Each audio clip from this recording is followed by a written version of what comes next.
ಹರೇ ಕೃಷ್ಣ. ಎಲ್ಲ ಕೇಳುಗರಿಗೂ ಶ್ರೀಮದ್ ಭಾಗವತದ ಅಧ್ಯಯನಕ್ಕೆ ಸ್ವಾಗತ. ಶ್ರೀಮದ್ ಭಾಗವತದ ದಶಮ ಸ್ಕಂದದಲ್ಲಿ ವೃಂದಾವನಕ್ಕೆ ಅಕ್ರೂರನ ಆಗಮನದ ಕುರಿತಾಗಿ ನಾವು ತಿಳಿದುಕೊಳ್ಳುತ್ತಿದ್ದೇವೆ. ಕೃಷ್ಣನನ್ನು ಕರೆದುಕೊಂಡು ಹೋಗುವ ಉದ್ದೇಶದಿಂದ ವೃಂದಾವನಕ್ಕೆ ಆಗಮಿಸಿದಂತಹ ಅಕ್ರೂರನು ಈ ರೀತಿಯಾಗಿ ಯೋಚಿಸಿದನು. ಶ್ರೀಕೃಷ್ಣನು ನನ್ನನ್ನು ಎಲ್ಲ ಪಾಪಕರ್ಮಗಳಿಂದ ಬಿಡುಗಡೆ ಮಾಡಬಹುದು. ಆಗ ನಾನು ದಿವ್ಯಾನಂದ ಮತ್ತು ಜ್ಞಾನಗಳ ವೇದಿಕೆಯ ಮೇಲಿರುತ್ತೇನೆ. ಕೃಷ್ಣನಿಗೆ ನನ್ನ ಹೃದಯವು ಅರ್ಥವಾಗಿರುವುದರಿಂದ ನನ್ನನ್ನು ಆಲಂಗಿಸುವನು. ನಾನು ಯದುವಂಶಕ್ಕೆ ಸೇರಿದವನು ಮಾತ್ರವಲ್ಲ, ಪರಿಶುದ್ಧ ಮನಸ್ಸಿನ ಭಕ್ತ. ಅವನ ಕೃಪಾಮಯ ಆಲಿಂಗನದಿಂದ ನನ್ನ ದೇಹ, ಹೃದಯ ಮತ್ತು ಆತ್ಮಗಳು ನನ್ನ ಹಿಂದಿನ ಜನ್ಮದ ಕರ್ಮಗಳನ್ನು ಸಂಪೂರ್ಣವಾಗಿ ತೊಳೆದುಕೊಳ್ಳುತ್ತವೆ. ನಮ್ಮ ದೇಹಗಳು ಸ್ಪರ್ಶಿಸಿದಾಗ ನಾನು ಕೂಡಲೇ ಕೈಗಳನ್ನು ಮುಗಿದುಕೊಂಡು ಅತ್ಯಂತ ನಮ್ರತೆಯಿಂದ ನಿಂತುಕೊಳ್ಳುತ್ತೇನೆ. ನಿಶ್ಚಯವಾಗಿಯೂ ಕೃಷ್ಣ ಮತ್ತು ಬಲರಾಮರು ನನ್ನನ್ನು ಅಕ್ರೂರ ಚಿಕ್ಕಪ್ಪ ಎಂದು ಕರೆಯುವರು. ನನ್ನ ಇಡೀ ಬದುಕು ಧನ್ಯವಾಗುತ್ತದೆ.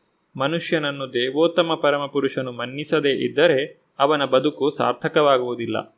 ಮನುಷ್ಯನು ತನ್ನ ಸೇವೆ ಮತ್ತು ಭಕ್ತಿಗಳಿಂದ ಭಗವಂತನ ಮನ್ನಣೆಯನ್ನು ಪಡೆಯಲು ಪ್ರಯತ್ನಿಸಬೇಕು ಎಂದು ಇಲ್ಲಿ ಸ್ಪಷ್ಟವಾಗಿ ಹೇಳಿದೆ. ಈ ಮನ್ನಣೆ ಇಲ್ಲದೆ ಮನುಷ್ಯನ ಬದುಕು ತಿರಸ್ಕೃತವಾದಂತೆ. ಭಗವದ್ಗೀತೆಯಲ್ಲಿ ಹೇಳಿರುವಂತೆ ದೇವೋತ್ತಮ ಪರಮಪುರುಷನು ಎಲ್ಲರ ವಿಷಯದಲ್ಲಿಯೂ ನಿಷ್ಪಕ್ಷಪಾತವಾಗಿರುತ್ತಾನೆ. ಅವನಿಗೆ ಸ್ನೇಹಿತರೂ ಇಲ್ಲ, ಶತ್ರುಗಳೂ ಇಲ್ಲ. ಆದರೆ ಅವನಿಗೆ ಭಕ್ತಿಪೂರ್ವಕ ಸೇವೆಯಿಂದ ಸೇವೆ ಸಲ್ಲಿಸಿದವರಲ್ಲಿ ಅವನಿಗೆ ಒಲವುಂಟು. ಪರಮಪ್ರಭುವು ಭಕ್ತನ ಭಕ್ತಿಪೂರ್ವಕ ಸೇವೆಗೆ ಸ್ಪಂದಿಸುತ್ತಾನೆ ಎಂದು ಭಗವದ್ಗೀತೆಯು ಹೇಳುತ್ತದೆ. ಪೂಜಿಸಿದವರಿಗೆ ಇರುವ ಇಷ್ಟಾರ್ಥಗಳನ್ನು ನೀಡುವ ಸ್ವರ್ಗಲೋಕದ ಕಲ್ಪವೃಕ್ಷದಂತೆ ಶ್ರೀಕೃಷ್ಣನು ಎಂದು ಅಕ್ರೂರನು ಯೋಚಿಸಿದ. ದೇವೋತ್ತಮ ಪರಮಪುರುಷನು ಎಲ್ಲದರ ಮೂಲ. ಅವನಿಗೆ ಸೇವೆಯನ್ನು ಸಲ್ಲಿಸಿ ಅವನಿಂದ ಮನ್ನಣೆಯನ್ನು ಪಡೆಯುವುದು ಹೇಗೆ ಎಂದು ಭಕ್ತನಿಗೆ ತಿಳಿದಿರಬೇಕು. ಮನುಷ್ಯನು ತನ್ನ ಗುರುವಿಗೂ ಕೃಷ್ಣನಿಗೂ ಏಕಕಾಲದಲ್ಲಿ ಸೇವೆ ಮಾಡಿ ಆ ರೀತಿಯಲ್ಲಿ ಕೃಷ್ಣ ಪ್ರಜ್ಞೆಯಲ್ಲಿ ಮುಂದುವರಿಯಬೇಕು ಎಂದು ಶ್ರೀ ಚೈತನ್ಯ ಚರಿತಾಮೃತದಲ್ಲಿ ವಿವರಿಸಲಾಗಿದೆ. ಗುರುವಿನ ಮಾರ್ಗದರ್ಶನದಲ್ಲಿ ಕೃಷ್ಣನಿಗೆ ಸಲ್ಲಿಸಿದ ಸೇವೆಯು ಪ್ರಾಮಾಣಿಕ ಸೇವೆ. ಏಕೆಂದರೆ ಗುರುವು ಶ್ರೀಕೃಷ್ಣನ ಪ್ರತಿನಿಧಿಯ ಸಾಕಾರ ರೂಪ. ಮನುಷ್ಯನು ಗುರುವನ್ನು ತೃಪ್ತಿಪಡಿಸಿದರೆ ಪರಮಪ್ರಭುವನ್ನು ತೃಪ್ತಿಪಡಿಸಿದಂತೆಯೇ ಎಂದು ಶ್ರೀ ವಿಶ್ವನಾಥ ಚಕ್ರವರ್ತಿ ಠಾಕೂರರು ಹೇಳಿದ್ದಾರೆ. ಇದು ಸರ್ಕಾರಿ ಕಚೇರಿಯಲ್ಲಿ ಕೆಲಸ ನಡೆಯುವಂತೆಯೇ. ಯಾರೇ ಆಗಲಿ ಇಲಾಖೆಯ ಮುಖ್ಯಸ್ಥನ ಮೇಲ್ವಿಚಾರಣೆಯಲ್ಲಿ ಕೆಲಸ ಮಾಡಬೇಕು. ಇಲಾಖೆಯಲ್ಲಿ ಒಬ್ಬ ಮನುಷ್ಯನ ಕೆಲಸದ ವಿಷಯದಲ್ಲಿ ಮೇಲಧಿಕಾರಿಗೆ ತೃಪ್ತಿಯಾದರೆ ಬಡ್ತಿ ಮತ್ತು ಸಂಬಳದಲ್ಲಿ ಹೆಚ್ಚಳ ತಂತಾನೇ ಬರುತ್ತವೆ. ಅನಂತರ ಅಕ್ರೂರನು ಕೃಷ್ಣ ಮತ್ತು ಬಲರಾಮರು ನನ್ನ ಪ್ರಾರ್ಥನೆಯಿಂದ ಸಂತೋಷಗೊಂಡು ನಿಶ್ಚಯವಾಗಿಯೂ ನನ್ನ ಕೈಯನ್ನು ಹಿಡಿದು ಮನೆಗೆ ಕರೆದುಕೊಂಡು ಹೋಗಿ ಎಲ್ಲ ಬಗೆಯ ಗೌರವಪೂರ್ವಕ ಆತಿಥ್ಯವನ್ನು ನೀಡುವರು ಮತ್ತು ಖಂಡಿತವಾಗಿಯೂ ಅವರು ಕಂಸನ ಮತ್ತು ಅವನ ಸ್ನೇಹಿತರ ವಿಷಯವಾಗಿ ನನ್ನನ್ನು ಪ್ರಶ್ನಿಸುವರು ಎಂದು ಯೋಚಿಸಿದನು. ಮಥುರೆಯಿಂದ ಪ್ರಯಾಣ ಮಾಡುತ್ತಾ ಸ್ವಪಲ್ಕನ ಮಗನಾದ ಅಕ್ರೂರನು ಹೀಗೆ ಕೃಷ್ಣನ ವಿಷಯವನ್ನೇ ಯೋಚಿಸುತ್ತಿದ್ದನು.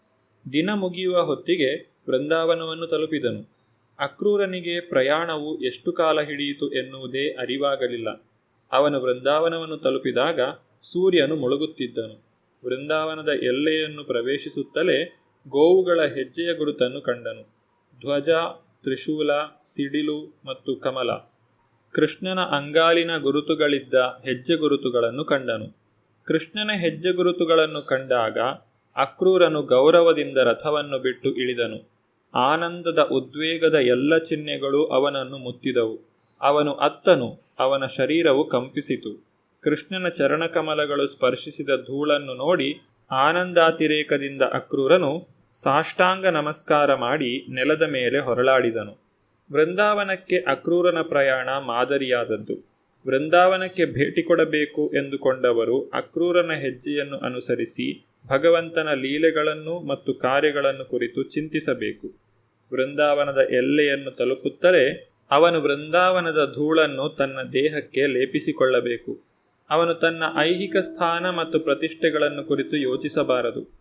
ನರೋತ್ತಮದಾಸ ಠಾಕೂರರು ತಮ್ಮ ಪ್ರಸಿದ್ಧವಾದ ಹಾಡು ವಿಷಯಚಾರ್ಯ ಕವೆ ಶುದ್ಧ ಹವ್ಯಮನ, ಐಹಿಕ ಭೋಗದ ಕಶ್ಮಲದಿಂದ ನನ್ನ ಮನಸ್ಸು ಶುದ್ಧವಾದಾಗ ನಾನು ವೃಂದಾವನಕ್ಕೆ ಹೋಗಲು ಸಾಧ್ಯವಾಗುತ್ತದೆ ಎಂದು ಹೇಳಿದ್ದಾರೆ. ವೃಂದಾವನಕ್ಕೆ ಹೋಗುವ ರೀತಿಯನ್ನು ಅಕ್ರೂರನು ತೋರಿಸಿಕೊಟ್ಟಿದ್ದಾನೆ. ಅಕ್ರೂರನು ವೃಂದಾವನವನ್ನು ಪ್ರವೇಶಿಸಿದಾಗ ಕೃಷ್ಣ ಮತ್ತು ಬಲರಾಮರು ಹಾಲನ್ನು ಕರೆಯುವುದರ ಮೇಲ್ವಿಚಾರಣೆಯಲ್ಲಿ ಇದ್ದದನ್ನು ಕಂಡನು.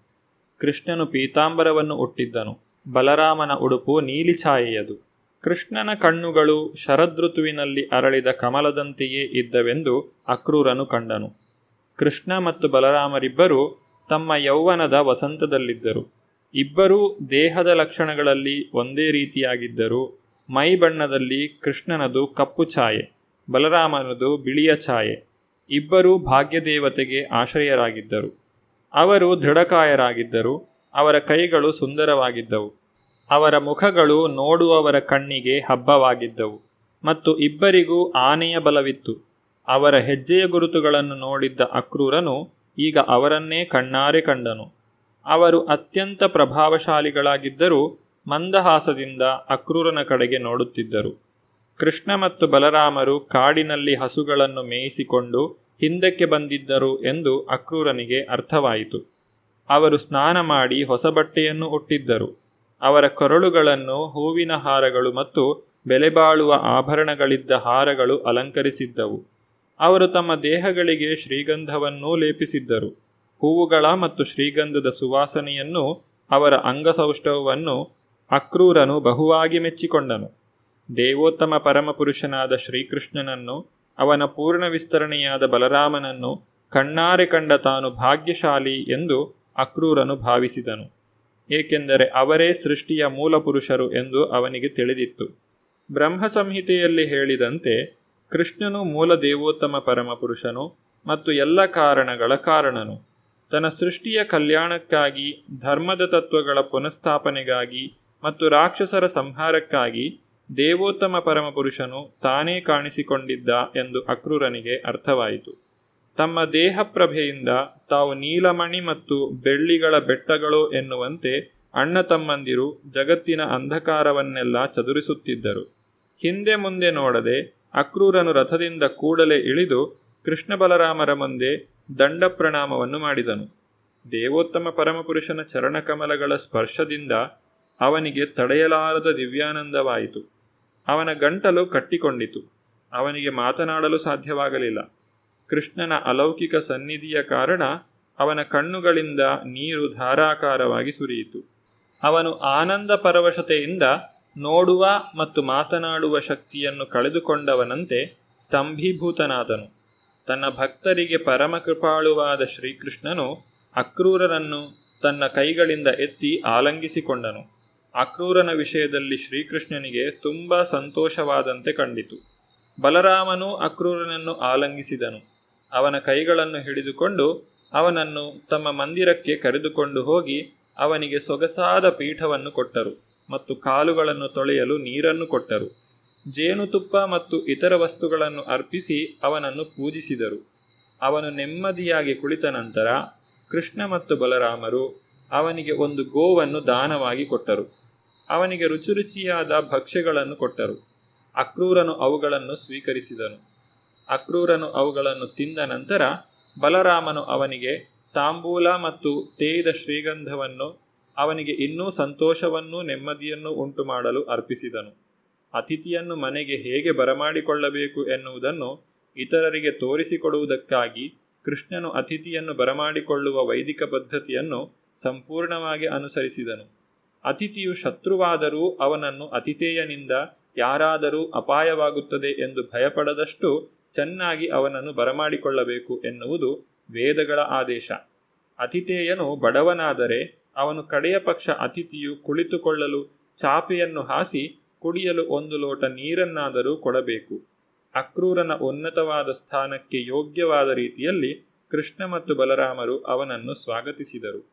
ಹೀಗೆ ಅಕ್ರೂರನನ್ನು ಯೋಗ್ಯವಾದ ರೀತಿಯಲ್ಲಿ ಸ್ವಾಗತಿಸಿ ಪೀಠದಲ್ಲಿ ಕೊಳ್ಳಿರಿಸಿದ ನಂತರ ಕೃಷ್ಣನ ತಂದೆಯಾದ ನಂದ ಮಹಾರಾಜನು, ಪ್ರೀತಿಯ ಅಕ್ರೂರ, ನಿನ್ನನ್ನು ಏನೆಂದು ಕೇಳಲಿ?